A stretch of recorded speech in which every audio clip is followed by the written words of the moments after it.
Ya, halo, Assalamualaikum warahmatullahi wabarakatuh. So, now saya Hadil Hail.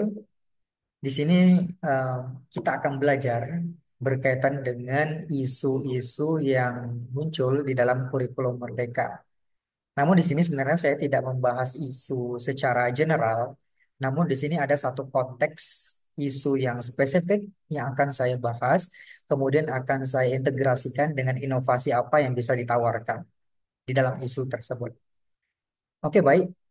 Mungkin presentasi ini saya mulai dengan satu gambar tokoh berikut.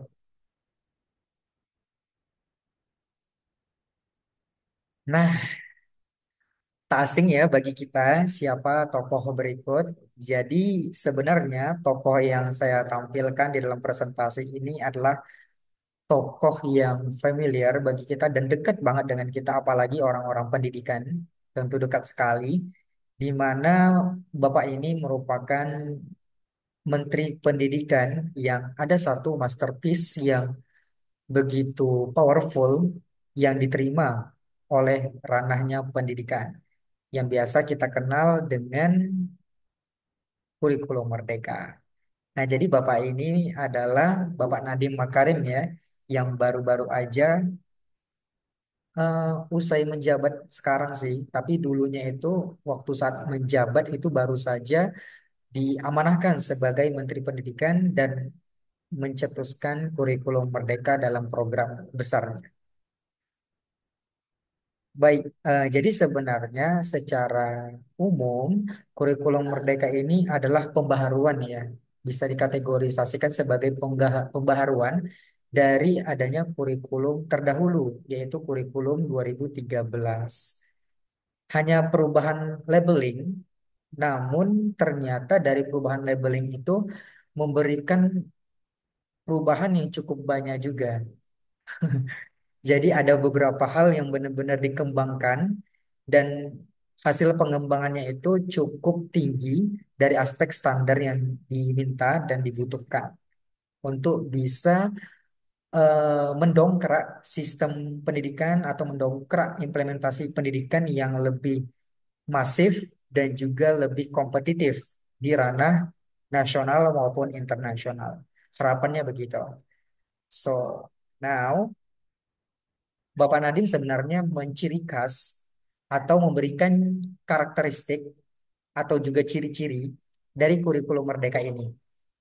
Di dalam platformnya ada tiga ciri-ciri ataupun karakteristik dari kurikulum Merdeka. Yang pertama, ciri-cirinya adalah adanya pengembangan soft skill dan karakter di dalam kurikulum Merdeka. Kemudian karakteristik kedua itu adalah kurikulum Merdeka berfokus pada materi yang sifatnya esensial. Kemudian yang ketiga adalah pembelajarannya itu bersifat fleksibel, di mana ada keleluasaan bagi guru untuk melakukan pembelajaran yang sesuai dengan tahap capaian dan perkembangan dari masing-masing peserta didik. Untuk apa sih sebenarnya? Untuk melakukan penyesuaian dengan konteks dan juga muatan lokal. Nah, jadi memang ini ada student center ya, berfokus pada siswa. Atau yang menjadi senternya itu adalah siswa. And then kalau misalnya kita kasih bagan, jadi ada kurikulum sebelumnya 2013 dan ada kurikulum Merdeka. Sebenarnya kurikulum Merdeka ini menawarkan pembaharuan yang memang standarnya juga diperbaharui dengan lebih tinggi. Nah, lalu ketika kita berbicara implementasi, apakah sebenarnya standar yang ditentukan dengan kapasitas yang cukup tinggi ini sudah terpenuhi atau justru belum dan justru masih terkendala? Nanti kita buktikan. Nah, kemudian selain itu juga di dalam kurikulum Merdeka ada istilah yang dikenal dengan profil pelajar Pancasila. Nah, profil pelajar Pancasila ini mencakup 6 aspek kriteria. Yang pertama, peserta didik itu memiliki integritas untuk beriman, bertakwa kepada Tuhan Yang Maha Esa, serta berakhlak mulia. Kemudian yang kedua adalah berkebinekaan global, Di dalam hal tersebut juga siswa diharapkan nih bisa memiliki nilai kompetitif yang cukup strategis sehingga bisa mampu memasuki ranahnya global. Kemudian bergotong royong, kreatif, bernalar kritis, dan juga mandiri. Nah, secara implementasi ada tiga juga nih. Tiga yang menjadi ruang lingkup dari aplikasi ataupun implementasi kurikulum Merdeka secara mandiri. Nah, jadi sebenarnya kurikulum Merdeka ini bukanlah hal yang benar-benar pakem ya.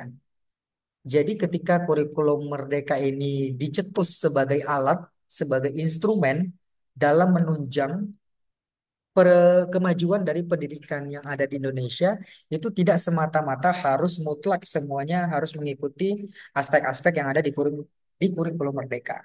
Sebenarnya tidak begitu. Akan tetapi ada nih sebenarnya negosiasi hangat yang terjadi antara kurikulum Merdeka dan juga dari aspek pengelola pendidikan formal yang ada di wilayah. Jadi ada negosiasi sebenarnya yang terjadi. Nah, negosiasi ini bisa kita lihat dalam tiga implementasi kurikulum Merdeka secara mandiri. Yang pertama, ada namanya Mandiri Belajar. Nah, Mandiri Belajar ini merupakan satuan pendidikan yang menggunakan struktur kurikulum lama atau kurikulum 2013 dalam mengembangkan kurikulumnya di satuan pendidikan tersebut serta dapat nih sebenarnya menerapkan beberapa prinsip kurikulum Merdeka dalam proses melaksanakan pembelajaran dan asesmen. Nah, jadi eh, garis besarnya adalah kurikulum terdahulu atau kurikulum 2013 itu tetap masih bisa dipertahankan penggunaannya, namun tetap menggunakan integrasi pada prinsip-prinsip kurikulum Merdeka. Nah, disitulah letak negosiasinya. Jadi ada kombinasi antara kurikulum K13 dan juga kurikulum Merdeka, itu ada integrasi dan negosiasi yang terjadi. Nah, kurikulum Merdeka itu meminta yang terintegrasi adalah prinsip-prinsip dasarnya. Sementara kalau kurikulum 2013 itu masih punya kesempatan untuk melaksanakan apa yang sudah ada sekarang di K13-nya. Cuman ditambah dengan kurikulum yang sifatnya prinsipal atau prinsip-prinsip dari kurikulum Merdeka itu masuk di dalam kurikulum 2013-nya. Nah, itulah negosiasi yang terjadi. Nah, selanjutnya ada juga yang disebut dengan mandiri berubah. Nah, mandiri berubah ini merupakan satuan pendidikan itu menggunakan struktur kurikulum Merdeka. Nah, yang dipegang itu bukan kurikulum 2013, melainkan kurikulum merdekanya yang digunakan dalam mengembangkan kurikulum satuan pendidikannya. Jadi, em, dasarnya itu di wilayah itu sudah punya nih bekal-bekal rancangan kurikulumnya. Namun, tetap yang menjadi acuan dari pihak sekolah itu adalah kurikulum merdekanya dan juga ditambah dengan kurikulum yang sudah ada dari sekolah tersebut. Nah, biasanya ini digunakan oleh banyak sekolah yang sifatnya dibentuk dari yayasan, kemudian sekolah-sekolah swasta. Nah, ini menggunakan kurikulum merdeka untuk puncak akhirnya karena demi mencapai standarisasi nasional, kemudian ditambah dengan kurikulum yang sudah ada di eh, ruang lingkup sekolah formal tersebut atau pendidikan formal tersebut dan menerapkan prinsip-prinsip kurikulum merdeka serta melaksanakan pembelajaran dan asesmennya sesuai dengan prinsip yang ada. Lalu yang ketiga, implementasinya ada juga yang disebut dengan istilah mandiri berbagi. Nah, mandiri berbagi ini adalah ranah sekolah yang udah benar-benar bisa independen, kemudian bisa berdiri dengan mandiri gitu ya, sehingga dia mampu untuk berbagi, untuk share, untuk transfer keilmuan dan lain sebagainya. Nah, kategorisasi ini merupakan satuan pendidikan yang menggunakan struktur kurikulum merdeka sebenarnya dalam proses mengembangkan kurikulum satuan pendidikannya dan menerapkan prinsip-prinsip kurikulum merdeka dalam melaksanakan pembelajaran dan asesmen dengan komitmen. Nah, ada tambahannya. Dengan komitmen untuk membagikan praktik-praktik baiknya kepada satuan pendidikan yang lainnya. Nah, itulah yang kita kenal kadang-kadang ada istilah guru penggerak, kemudian sekolah penggerak. Nah, itu merupakan bagian dari ruang lingkup implementasi yang ketiga ini, yaitu adalah mandiri berbagi. Nah, selanjutnya, apa sih yang menjadi problem? Nah, problem ini saya temukan di satu spesifikasi sekolah dasar, di mana adanya problem umum ya, problem general, yaitu informasi dan juga pemahaman tentang konsep kurikulum merdeka ini sebenarnya belum loh mencapai kemerataan. Jadi informasi yang ada secara prinsip dan juga mendasar dari kurikulum merdeka, hal tersebut sebenarnya belum tersosialisasi secara menyeluruh, secara merata di berbagai wilayah di Indonesia, khususnya di daerah pedesaan. Nah, sebagai sampel kasus yang saya temukan itu ada salah satunya di Min 3 Serdang Bedagai. Dari beberapa aspek wawancara, banyak nih yang saya temukan tentang coding-coding berkaitan dengan keluhan dari para guru. Atas apa? Atas adanya perubahan serta standarisasi yang dikategorikan bisalah dianggap semakin tinggi begitu, di mana dengan standar yang tinggi ini dari kurikulum merdeka membuat kompetensi guru itu semakin terlihat gapnya, dan pihak guru karena pengguna implementasi, pengguna ranahnya aksi atau aplikasi itu harus berbondong-bondong, harus lebih giat lagi, kemudian harus cepat, harus sigap untuk mengejar gap tersebut supaya paling tidak bisa setara. Namun, gapnya ini semakin jauh, di mana ada kompetensi guru yang saat ini untuk K13 saja belum bisa mencapai standar yang setara dengan harapan. Namun, dengan adanya kurikulum merdeka ini ditambah lagi standar yang lebih tinggi. Sehingga yang 2013 juga belum setara standarnya dan harus ingin mencapai kurikulum merdeka yang standarnya cukup tinggi. Sehingga pihak guru merasa kewalahan, kemudian merasa ngos-ngosan juga untuk bisa mencapai standar yang dibutuhkan. Nah, jadi sebenarnya tujuan kurikulum merdeka itu bagus untuk meningkatkan dan juga mengembangkan secara daya saing dan juga kompetitif yang lebih tinggi di kaca global. Namun, memang pada dasarnya ada hal-hal yang belum terbenahi di ranah implementasi sehingga hal tersebut membuat pihak implementasi merasa terkendala. Nah, jadi secara aplikatif, fokus dari studi kasus yang coba saya tawarkan dalam inovasi ini adalah bagaimana sih sebenarnya implementasi dan pengembangan kurikulum yang dilakukan pada kasusnya itu di guru kelas 3, yang dimana responden ini saya dapatkan eh, informasinya dan tergalilah keluhan-keluhan berkaitan dengan standarisasi kurikulum merdeka, yang dimana ada menuntut juga dimensi kreatif, di mana dimensi kreatif ini guru diminta untuk lebih proaktif dalam mengembangkan kreativitas dan lain sebagainya. Namun secara kompetensi itu masih butuh tantangan lagi, butuh di-upgrade lagi dari pihak gurunya.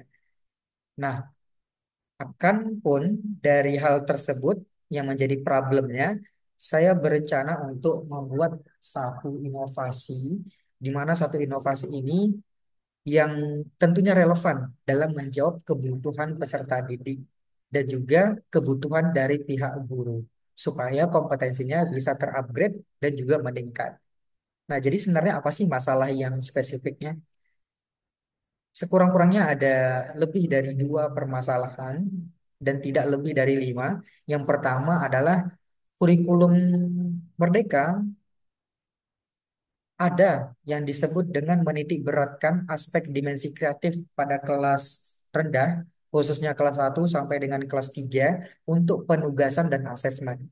Terlihat nih dari buku ajar, ada banyak sekali tugas proyek yang melibatkan penciptaan karya seni, salah satunya adalah menggambar. Berikutnya, identifikasinya adalah ternyata mengalami kendala.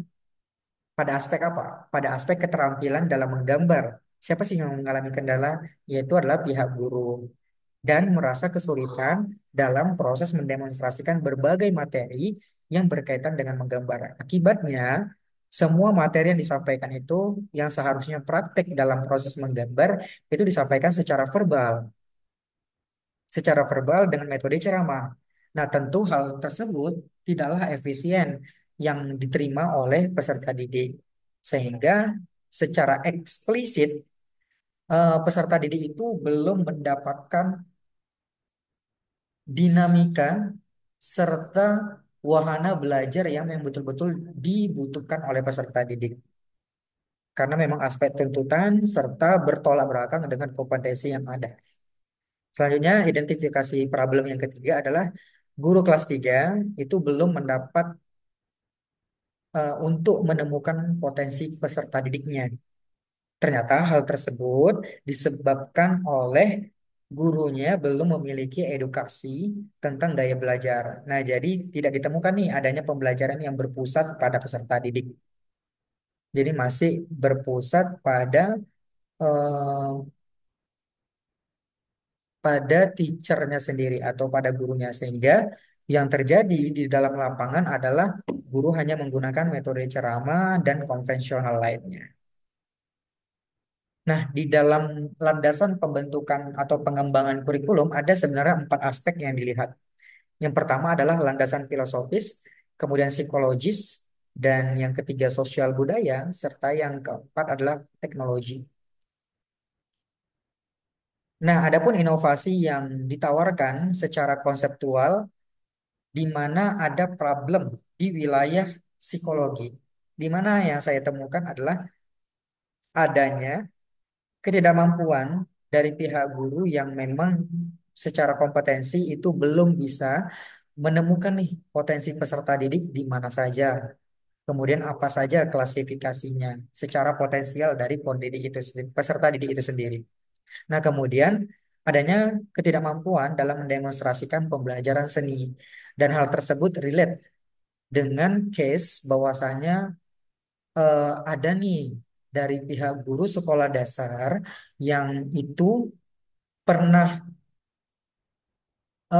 studi S1, namun studi S1-nya bukan berlatar belakang PGSD, sehingga pembekalan dari mata kuliah pembelajaran seni itu belum ada didapatkan oleh guru tersebut. Contoh nih, gurunya itu berlatar belakang matematika, di mana matematika tentu nggak ada dong belajar tentang ini kesenian dan lain sebagainya. Namun masuk dalam konteks pekerjaan, nah itu gurunya masuk di sekolah dasar dan dituntut untuk harus mengembangkan dari aspek-aspek pembelajaran dimensi kreatif yang ada hubungannya dengan seni. Nah, tentu terkendala dong dalam aspek hal tersebut. Nah, maka dari itu, hal tersebutlah yang ingin kita upayakan di-upgrade. Jadi, paling tidak guru itu memiliki kompetensi yang sesuai dengan apa yang dibutuhkan peserta didik. Walaupun pihak gurunya dari latar S1, bachelor degree-nya itu belum dikategorisasikan dari lingkup prodi PGSD. Jadi walaupun bukan ruang lingkup dari PGSD, tetap memiliki bekal dalam pembelajaran-pembelajaran lainnya, khususnya dimensi kreatif di pembelajaran seni. Berikutnya ada problem tentang iptek, di mana adanya ketidakpekaan dengan kemajuan teknologi. Nah, dari 2 klaster di bagian landasan kurikulum yang menjadi permasalahannya di ruang lingkup psikologi dan juga iptek, ini merupakan bagian dari isi dan juga proses pendidikan. Nah, hal tersebut itu nanti akan berkaitan atau berkorelasi secara langsung terhadap dimensi kreatif di kurikulum Merdeka. Nah, di sini ada framework yang ditawarkan dalam inovasi ini adalah buku pedoman. Buku pedomannya seperti apa sih? Nah, jadi buku pedoman ini untuk guru yang di dalamnya itu meliputi beberapa aspek. Kemudian ada juga yang sebenarnya bisa dikembangkan, yaitu adalah media kuisis dan juga media PowerPoint. Namun yang menjadi fokus pengembangan ini bukan pada media kuisis dan bukan pada media PowerPoint, melainkan pada media buku pedoman guru. Nah, di dalam buku ini berisikan 5 aspek. Yang pertama adanya literasi gaya belajar. Jadi di mana dari buku pedoman ini guru mendapatkan literasi yang komprehensif tentang gaya belajar. Jadi guru bisa mengenal gaya belajar dirinya sendiri. Kemudian guru juga selain itu bisa mengamati dan belajar tentang gaya belajar peserta didiknya. Sehingga mampu nih mengklasifikasikan, oh, ternyata peserta didik aku yang ini, peserta didik saya yang ini, peserta didik yang seperti ini merupakan gaya belajar yang seperti ini. Maka penanganan yang harus aku lakukan cocoknya seperti ini, bukan seperti itu. Nah, kurang lebih komunikasi internal seperti itulah yang nanti bakal terjadi oleh guru jika guru telah memahami literasi gaya belajar peserta didik tersebut. Nah, aspek yang kedua adalah metode penerapan. Jadi, metode penerapan ini nanti akan diberikan gambarannya di dalam buku ini, di mana ada beberapa tools yang digunakan dalam menggambar. Habis itu nanti akan dijelaskan prosedur penerapan dari media tersebut bagaimana. Kemudian yang ketiga, di dalam buku pedoman ini memiliki objek gambar yang masing-masing objek itu diklasifikasikan dalam 5 tema.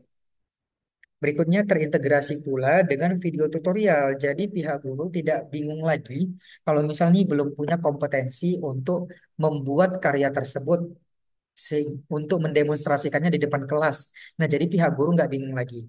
Jadi sudah disediakan metode demonstrasi menggunakan video tutorial. Jadi yang dibutuhkan oleh guru saat ini dalam penggunaan buku pedoman ini adalah guru hanya butuh yang fokus. Kemudian guru hanya butuh pemahaman dasar untuk menjelaskan secara singkat melalui video tutorial yang nanti akan bisa dilihat secara visual oleh peserta didik tentang prosedur penggunaannya bagaimana. Sehingga memudahkan guru untuk tidak langsung praktek di hadapan murid secara demonstrasi. Nah, jadi kan sangat membantu guru dengan adanya video tutorial tersebut. Dan yang terakhir adalah terintegrasi dengan kode QR, di mana kode QR ini berisikan tentang video yang tadi ada, itu nanti diintegrasikan. Jadi guru hanya cukup scan kode QR yang ada di buku itu, nanti akan masuk ke dalam video tutorialnya dan bisa ditonton secara bersama-sama dengan peserta didik di dalam kelas. Kemudian terintegrasi juga dengan kode QR yang di dalamnya berisi musik klasik. Jadi setelah demonstrasi tentu akan melakukan praktek nih dari para peserta didik. Nah, pada saat praktek itu guru bisa memutarkan musik klasik. Gunanya untuk apa sih? Gunanya untuk memberikan stimulus bagi kognitif dan juga emosional dari peserta didik agar menjaga fokus peserta didik dan kegemaran peserta didik dalam proses belajar. Karena secara faktual dari berbagai jenis riset yang di dalamnya terintegrasi pada musik klasik, ternyata membuktikan bahwasanya musik klasik itu memberikan pengaruh yang baik untuk daya fokus dan juga meningkatkan emosi positif bagi seseorang yang mendengarkannya. Nah, itulah riset-riset terdahulu yang berkaitan dengan musik klasik ternyata memiliki dampak yang positif untuk fokus belajar, kemudian untuk meningkatkan emosi positif dalam proses pembelajaran. Nah, itulah 5 yang terintegrasi dalam buku pedoman bagi guru nantinya. Nah, apa sih yang ingin dicetuskan secara inovasi? Nah, inilah inovasinya yang berkaitan dengan kosarupa. Bertanya tentang kosarupa itu apa sih? Nah, jadi kosarupa itu nanti akan dicetus sebagai pedoman media nih. Pedoman media dan juga metode menggambar yang dikemas secara interaktif dan berbasis gaya belajar bagi guru sekolah dasar. Untuk apa? Untuk bisa menuju pilar keempat dari Sustainable Development Goals, yaitu adalah a quality education, pendidikan yang berkualitas.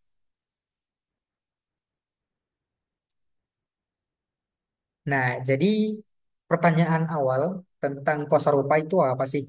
Jadi sebenarnya kosarupa itu merupakan objek-objek gambar yang dapat dipilih dan disatukan atau dikombinasikan dua bahkan lebih dalam satu wadah media gambar.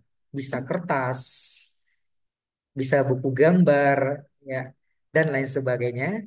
Sehingga hal tersebut ketika semuanya tergabung objek-objek gambarnya maka akan membentuk satu tema. Contoh di sini adalah tema gambar pemandangan. Nah, di sebelah kiri sudah ada tersedia contohnya di mana ada beberapa objek, kemudian ketika objek itu digabungkan di dalam satu wadah gambar atau media, nah itu nanti akan membentuk satu tema. Tema yang diberikan dalam contoh ini adalah tema pemandangan. Nah, di dalam buku Kosarupa tidak hanya tema gambar, tema pemandangan, melainkan ada juga tema kota, tema pantai, kemerdekaan, dan lainnya. Nah, selanjutnya, sebenarnya Kosarupa ini bukanlah sesuatu hal yang baru di tahun ini, melainkan Kosarupa ini sudah ada sejak tahun 2021, di mana Kosarupa ini digagas oleh beberapa pihak. Di antaranya saya terlibat salah satunya dan ada beberapa rekan kerja saya yang bernama Ain, kemudian Andreasyah, kemudian ada Rosa dan juga ada Alia yang dipandu oleh dosen pembimbing yaitu Bapak Gamal Kartono. Nah, jadi dalam proses ini itu terintegrasi dengan adanya lomba PKM, atau yang biasa kita kenal dengan program kreativitas mahasiswa. Nah, dalam program PKM tersebut itu kami memberikan cetusan dengan adanya Kosarupa ini dan Kosarupa diimplementasikan di SD atau sekolah dasar yang berada di Kecamatan Medan Tembung. Nah, ternyata dari pelaksanaan tersebut dan atas dasar pelatihan dan pendampingan, ternyata pihak guru merasa puas dan merasa senang serta memberikan respon-respon positif tentang adanya pelatihan tersebut. Sehingga dari awalnya tidak mengetahui atau belum mengetahui berkaitan dengan bagaimana prosedur menggambar, mewarnai, perspektif, kemudian komposisi. Nah, akhirnya dengan adanya pelatihan dan pendampingan tersebut, guru bisa menerapkan hal-hal yang sudah disebutkan tadi dalam proses pembuatan karyanya. Tentu hal ini akan menjadi berita baik bagi peserta didik. Kenapa? Karena ketika gurunya sudah memiliki kemampuan dan kompetensi yang dibutuhkan, maka pasti akan terdorong bagi peserta didik mendapatkan hal tersebut pula. Nah, tentu ini bakal menjadi penunjang atas tercapainya satu indikator paling tidak dari pendidikan berkualitas di Sustainable Development Goals. Nah, jadi rumusannya yang akan dijawab dalam pengembangan ini adalah yang pertama, bagaimana sih sebenarnya Kosarupa ini membantu guru kelas 3, Min 3 Serta Berbagai dalam memenuhi dimensi kreatif pada kurikulum Merdeka. Yang kedua, bagaimana sih sebenarnya Kosarupa ini dapat meningkatkan keterampilan menggambar guru kelas 3 di Min 3 Serta Berbagai. Lalu yang ketiga, bagaimana sih sebenarnya Kosarupa ini dapat memberikan literasi gaya belajar kepada guru kelas 3 di Min 3 Serdang Bedagai. Nah, mungkin itulah yang bisa saya sampaikan berkaitan dengan isu kurikulum merdeka sekaligus adanya integrasi inovasi yang coba ditawarkan dalam kesempatan kali ini.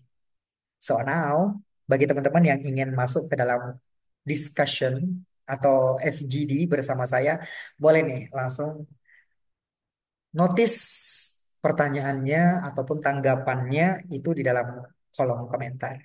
So, saya tunggu. See you later dan sampai jumpa. Assalamualaikum warahmatullahi wabarakatuh.